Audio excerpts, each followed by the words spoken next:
আসসালামু আলাইকুম। Perfect cooking tips চ্যানেলের পক্ষ থেকে স্বাগতম। আজ আমি আপনাদের সামনে নিয়ে এসেছি কুমড়ো পাতার বড়া রেসিপি।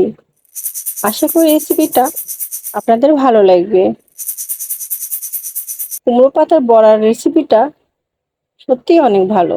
এই বড়াটা যারা খেয়েছেন তারাই শুধু জানেন যে এই বড়াটা কতটা টেস্টি, আর যারা খান নাই অবশ্যই বাসায় বানিয়ে খেয়ে দেখবেন। তো এবার চলুন যাওয়া যাক মূল ভিডিওতে। আমি এখানে কিছু মসুরের ডাল নিয়েছি। ডালগুলোকে আমি কিছুক্ষণ ভিজিয়ে রাখবো পানিতে। একটা পাত্রে পানি ঢেলে নিয়ে নিলাম। এবার ডালগুলোকে আমি পানির মধ্যে ছেড়ে দিব।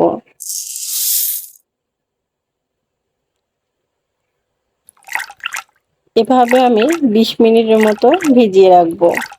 ফিরে আসলাম আমি 20 মিনিট পরে। ডালগুলোকে খুব সুন্দরভাবে ধুয়ে তারপরে নিয়েছি কিছু রসুনের কোয়া, ছিলে নিয়ে এসেছি। এগুলো আমি একসঙ্গে পাটায় বেটে নেব। আপনারা চাইলে ব্লেন্ডারে পেস্ট করে নিতে পারেন।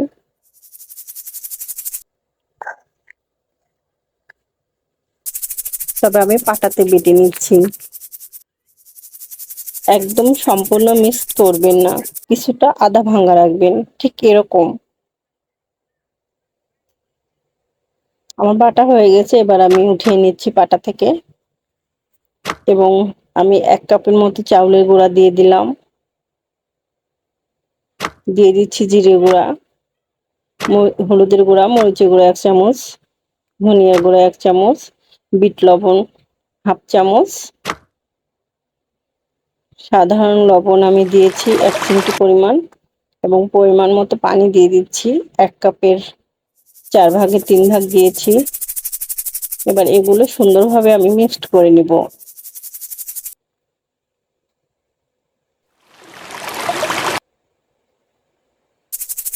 এবং পানিটা আপনারা আস্তে আস্তে দিবেন, অর্থাৎ স্টেপ বাই স্টেপ দিবেন। একেবারে পানিগুলো সম্পূর্ণ ঢেলে দিবেন না, সেক্ষেত্রে নরম হওয়ার সম্ভাবনাটা থেকে যায়। হয়ে গেছে আমার মিক্সড করা।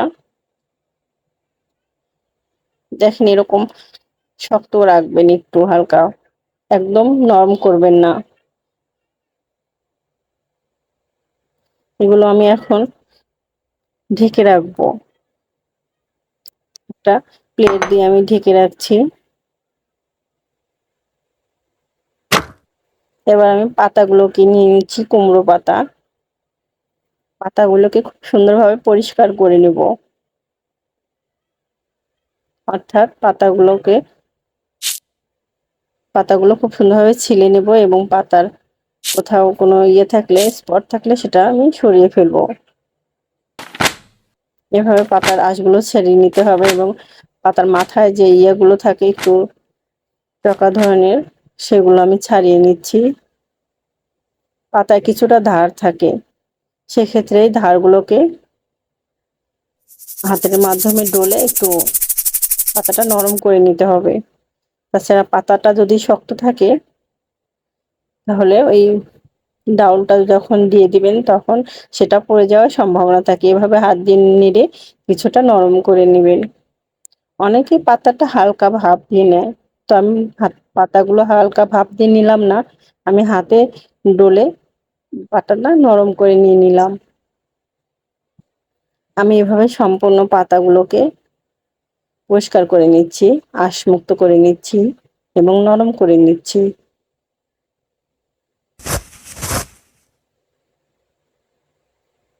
আপনারা এভাবে আঁশ ছাড়িয়ে নেবেন।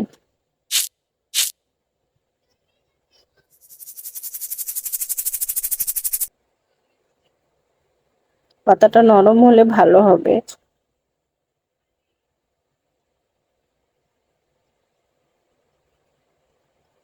হয়ে গেছে সম্পূর্ণ পাতা পরিষ্কার করা আমার সবগুলো।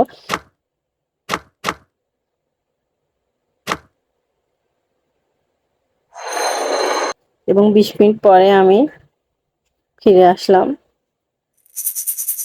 এবারে কিছুক্ষণ নেড়ে নেব এটা ভালোভাবে।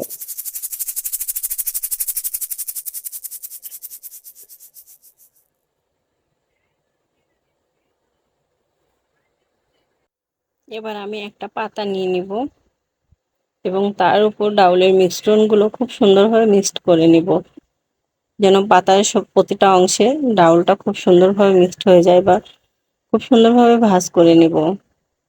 আমি এই পদ্ধতিতে ভাঁজ করে নিব। দুইটা পদ্ধতি দেখাবো, আপনাদের যেটা ভালো লাগে সেই পদ্ধতিটা অবলম্বন করবেন। আপনারা চাইলে দুইটা পদ্ধতির যে কোনো একটা ফলো করতে পারেন।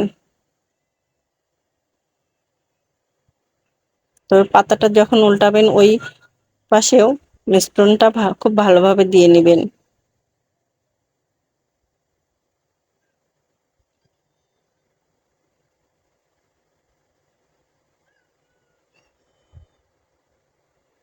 দেখেন এভাবে প্রতিটা অংশে মিশ্রণটা দিতে হবে।